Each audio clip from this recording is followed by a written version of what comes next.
So today I'm going to show you a little slip jig bowing exercise that I've been working on with some of my students here at Summer Wheat. So there's not really one exact right way to bow a tune, but usually there are some better ways than others.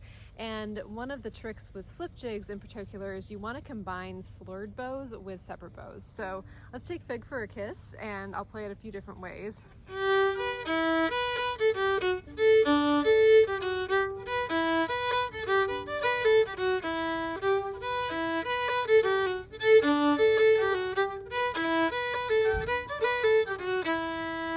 So if you had a slur at the start, you wouldn't want to play a slur after it. That just kind of gets a little bit too repetitive, so you want to add some separation in there.